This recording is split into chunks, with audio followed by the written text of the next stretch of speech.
I came home early that afternoon because the client canceled. And I didn't call ahead because the house on Arden Place was mine. I had designed every inch of that backyard myself. Had spent 3 weekends choosing the right stone for the pathway. Had planted the ornamental grasses along the south fence with my own hands during a spring that felt, looking back, like the last quiet season I would know for a long time. The front door opened onto the kind of silence that isn't actually silent. The kind where something underneath the air is already wrong before you can name it. I set my bag down on the entryway bench without thinking. The way you do in a place you've moved through 1,000 times without looking. The sound came from upstairs. Not loud. Not frantic. Just the particular warmth of two people who aren't thinking about anyone else in the world. My body understood before my mind caught up. The way it always does, when something is about to change permanently. I didn't call his name. I didn't stand at the bottom of the stairs and wait for an explanation. I just walked up, one hand resting briefly on the banister. I had refinished the previous fall. And I opened the bedroom door the way you open any door in your own home. Without ceremony. Derek was there. And next to him was Petra Walsh. The woman I had introduced at a networking event 18 months earlier, with the words, "She's sharp. You should know her." The room went completely still. Derek looked at me with something that wasn't guilt and wasn't fear. It was closer to irritation. The particular irritation of someone whose schedule has been disrupted. "You weren't supposed to be home," he said, and those 5 words told me everything I needed to know about how long this had been rehearsed. I looked at Petra. She didn't look back. Her eyes went to the floor, but her hands were steady. Her jaw was set, and there was no color rising in her face the way there would be in someone caught doing something they hadn't planned to do. That stillness was what I carried with me when I turned around, walked out of the room, and pulled the door shut without a sound. I went downstairs, filled a glass of water at the kitchen sink, and stood at the window, looking out at the yard I had built with my own design, and my own money, and my own belief that the people inside this house were worth the effort. I didn't scream. I didn't need to. The version of Petra I had just seen, calm, practiced, unbothered, told me this wasn't an accident. This was a plan, and the only question left was how much of mine they had already taken. That night, after Derek and Petra left without a word between them, I opened my laptop at the kitchen table and started reading documents I had signed without reading carefully enough the first time. Not because I was looking for something specific. Because Petra's face in that bedroom, steady and unbothered, told me this wasn't the beginning of something. It was closer to the end of a process I had been kept outside of. More than a year before that afternoon, Derek had asked me to sign a limited power of attorney. He framed it the way he framed everything financial, as a matter of efficiency. A way to manage our joint investment accounts without pulling me into paperwork I didn't have time for. I was in the middle of a resort project in Asheville, working 60-hour weeks, and I trusted him the way you trust someone who has sat across from you at breakfast for 4 years. I signed. I didn't read the clause that gave him discretionary authority over transfers above a threshold I hadn't set myself. A few months after that, Petra came to me with a proposal. She said she was trying to grow her marketing client list and wanted to collaborate on some of my landscape projects. Get her agency's name attached to higher-end work. I thought I was doing her a favor. I shared my client contact list, my proposal format, the names of 3 resort developers I had been building relationships with for 2 years. I introduced her at industry events as someone worth knowing. Every time I handed her something, I called it generosity. I know now it had another name. Greta knew. I didn't have to investigate that part because I only had to remember. Every time I mentioned something that felt off about Derek's schedule or Petra's sudden interest in my client base, Greta redirected the conversation with a story about herself. Something just urgent enough to move us past the question I was about to finish asking. I had read that pattern as friendship. The way a good friend pulls you back from your own anxiety. It was something else entirely. She wasn't protecting me from worry. She was protecting them from scrutiny. I sat at that table until the kitchen went dark around me, and I kept reading. What I found wasn't a single betrayal. It was a structure, built quietly, over time, by people who understood exactly how much I trusted them and decided that was something they could use. I left the next morning before Derek woke up. I didn't write a note. I didn't leave an explanation on the counter or a message on his phone. The only thing I left was the kitchen key on the stone island, the one he had never once used because he didn't cook and had never pretended to. It was a small thing to leave behind, but I knew he would understand exactly what it meant when he found it sitting there alone. I drove to a short-term rental in the South End that I had booked from my personal credit card, an account I had opened 2 years earlier and kept separate from everything we shared. I hadn't opened it because I expected this. I had opened it because I had always understood, somewhere below the surface of a good marriage, that a woman who builds something with her own hands should keep at least one door that belongs only to her. That instinct turned out to be the most useful thing I had done in 4 years. That same morning I called Victor Lane. He had worked with my father back when my father was still advising clients, and I trusted him the way you trust someone who has never once tried to impress you. He listened without interrupting, and when I finished, he said, "Send me everything you signed in the last 2 years. Everything. Not a question. Not a suggestion." I sent the files before noon.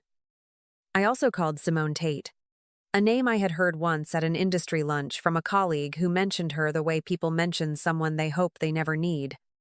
Simone asked me 2 things when I reached her: Derek's full name, and the name of the firm where he held his license. Nothing else. "I'll be in touch by Thursday," she said, and I believed her because she didn't ask anything unnecessary. Derek started texting that afternoon. The first messages read like a drafted apology, careful and distant. The kind of language someone uses when they're performing remorse rather than feeling it. Then the tone shifted, and he started asking about the joint accounts, whether I had accessed anything, whether I was planning to make any changes. By evening, he had written that if I didn't respond, he would need to make some financial decisions on his own. I read every message. I saved every one. I didn't answer a single word. Simone delivered her first findings 4 days later.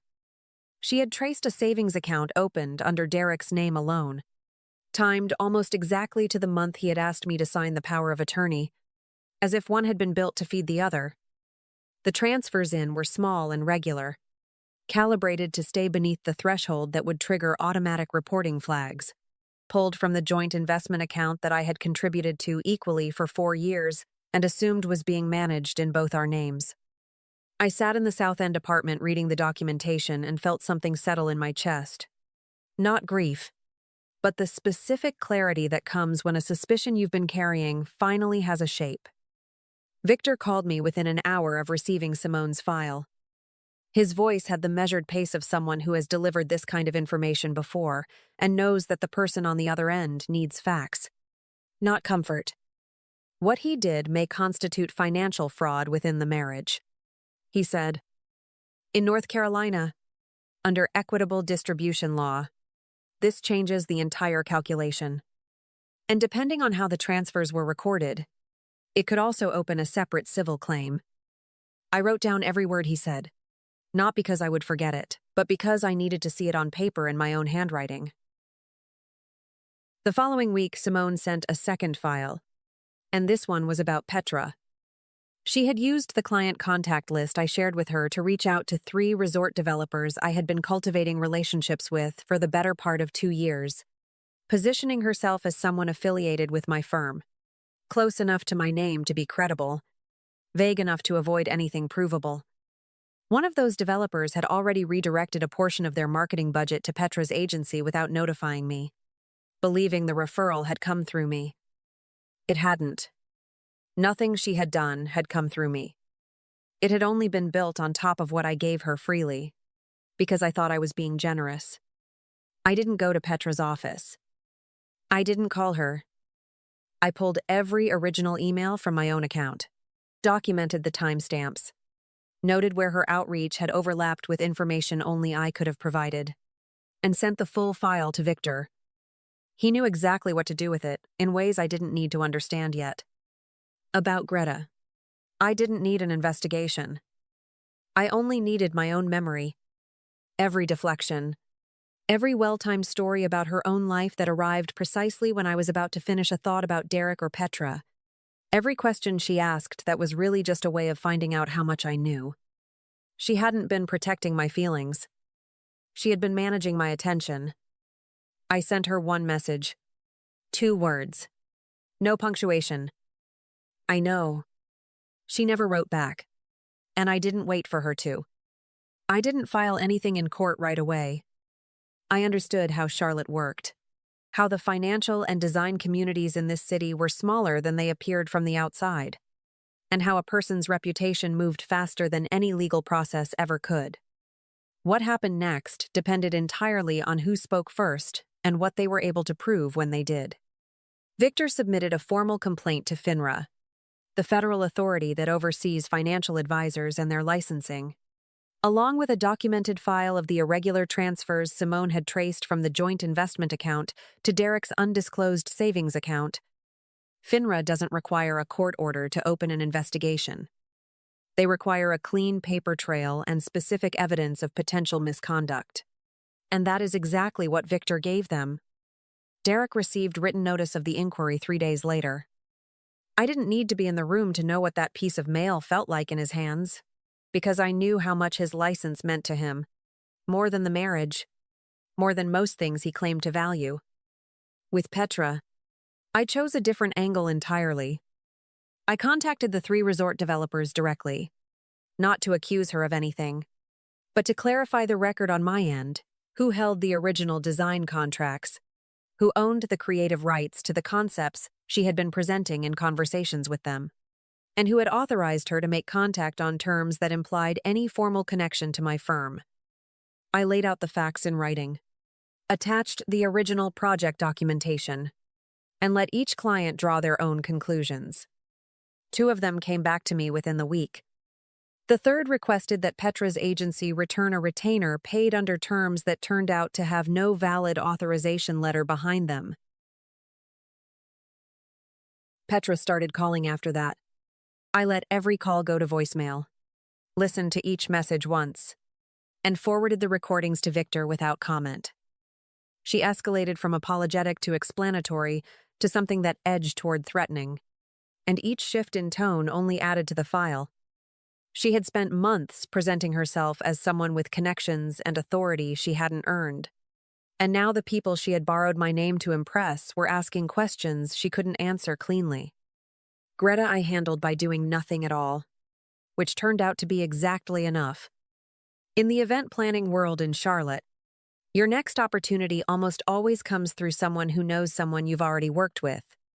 When I stopped returning her emails and removed her from the introduction chain she had been quietly relying on, that network simply contracted around her absence, without anyone needing to be told why.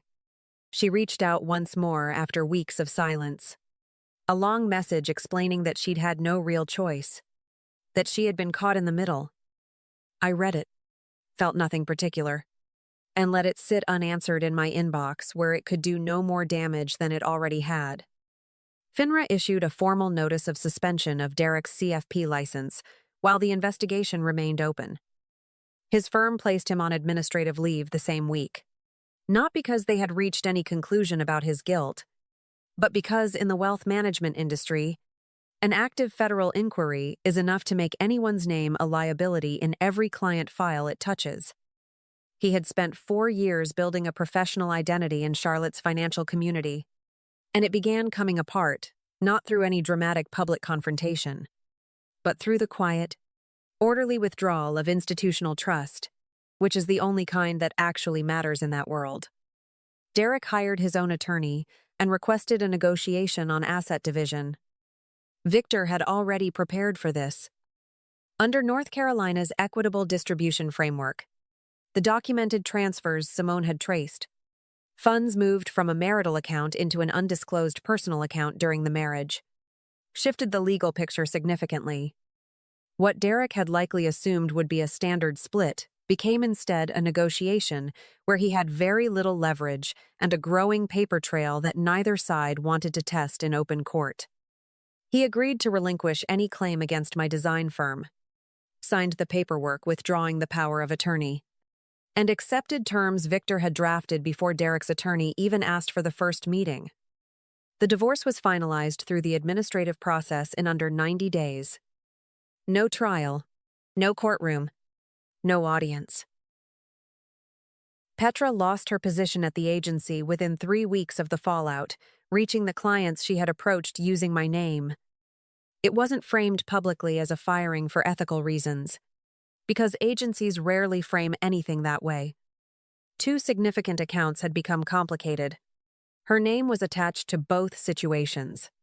And in marketing, when revenue walks out attached to a person, that person tends to follow it out the door. She attempted to reach me one final time through a mutual contact. A message that was part apology and part suggestion that we could find a way to move forward professionally. I didn't respond through the mutual contact or any other channel. Greta sent a long email weeks after everything had settled, laying out her version of events and explaining that she had felt impossible pressure from both sides and hadn't known what to do. I read it the same way I had read Derek's early text messages. Carefully. Completely. And without any intention of replying. There are losses you process privately. Not because the other person deserves your silence, but because the explanation they're offering arrived too late to do anything useful for either of you. I closed the email, archived it without deleting it, and turned back to the project file open on my screen.